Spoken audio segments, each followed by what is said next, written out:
Di saat banyak negara megap-megap menghadapi badai dagang global, Indonesia justru tampil tenang dan stabil. Lebih dari itu, diam-diam Indonesia menjajah Eropa lewat ekspor strategisnya. Negara-negara seperti Italia, Belanda, dan Jerman kini kecanduan produk-produk unggulan Indonesia. Kok bisa? Apa rahasianya? Dan kenapa Uni Eropa tidak bisa lepas dari Indonesia? Simak selengkapnya dalam video ini karena kita akan bongkar data, fakta, dan strategi ekspor RI yang bikin dunia kagum. Selama 5 tahun terakhir, ekspor Indonesia ke Uni Eropa terjaga stabil. Bahkan pada tahun 2024, total ekspor mencapai 17,28 miliar US dollar. Artinya, meskipun ekonomi global gonjang-ganjing, Uni Eropa tetap butuh Indonesia. Kenapa? Karena banyak produk ekspor Indonesia bersifat inelatis, artinya meski harga naik, permintaannya tetap tinggi.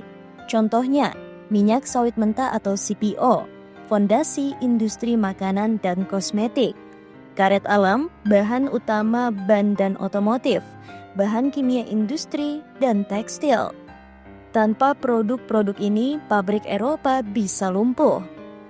Menurut laporan The Focal Point BCA edisi Juli 2025, produk unggulan Indonesia sudah mengakar dalam rantai pasok industri Eropa. Misalnya, bayangkan industri makanan tanpa minyak sawit, industri otomotif tanpa karet dari Kalimantan, pabrik kimia tanpa bahan dasar dari Sumatera. Hampir mustahil digantikan. Indonesia juga punya keunggulan komparatif RCA lebih dari 1. Artinya, kita lebih unggul secara harga dan volume dibanding pesaing. Inilah yang membuat ekspor RI ke Eropa tetap stabil, bahkan saat tarif perdagangan Amerika Serikat meningkat. Harga komoditas global fluktuatif atau pasar sedang lesu. Menurut data Kemendak, 5 negara jadi pengirim utama. 1. Belanda. Hub logistik lewat pelabuhan Rotterdam, impor CPO, kopi, kakao, produk perikanan. 2. Italia. Fokus industri otomotif dan fashion, butuh karet, tekstil, komponen otomotif. 3. Jerman. Basis industri mesin dan kimia, impor bahan kimia, alat industri. 4. Spanyol. Serap produk perikanan dan sawit. 5. Belgia. Kuat di bahan kimia dan karet olahan. Kelima negara ini tidak sekedar membeli, mereka bergantung. Kalau ekspor RI berhenti, banyak lini produksi mereka bisa kolaps. Indonesia dan Uni Eropa sedang menyelesaikan perjanjian dagang besar bernama EAU-CEPA atau Indonesian EU Comprehensive Economic Partnership Agreement. Ini bukan sekedar perjanjian dagang biasa. EAU-CEPA akan jadi jalan tol ekspor manufaktur Indonesia ke Eropa, jaminan untuk ekspor berkelanjutan, tameng terhadap tarif dan hambatan dagang.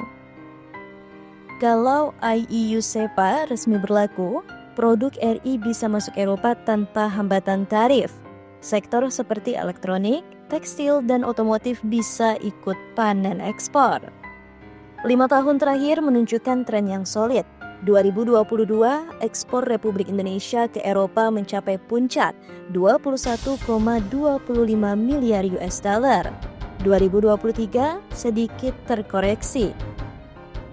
2024 stabil kembali di 17,28 miliar US dollar.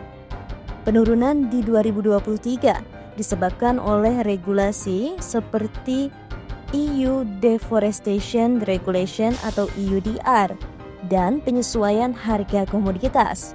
Tapi dibandingkan pasar Amerika Serikat, penurunan di Eropa jauh lebih ringan. Tantangan ke depan, regulasi lingkungan Eropa, kompetitor baru dari Afrika dan Amerika Latin, politik dagang yang proteksionis. Tapi jika Indonesia bisa memperkuat EAU-CEPA dan menjaga kualitas, Eropa akan tetap butuh kita. Dunia boleh berubah, tarif boleh naik, perang dagang bisa muncul kapan saja. Tapi satu hal pasti, Eropa tidak bisa hidup tanpa produk Indonesia.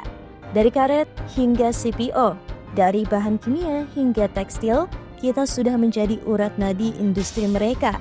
Inilah kekuatan sejati ekonomi Indonesia, bukan hanya soal ekspor, tapi soal ketergantungan global. Jadi, saat orang bertanya, apakah Indonesia bisa menjadi kekuatan ekonomi dunia? Jawabannya, kita sudah mulai. Diam-diam, tapi pasti.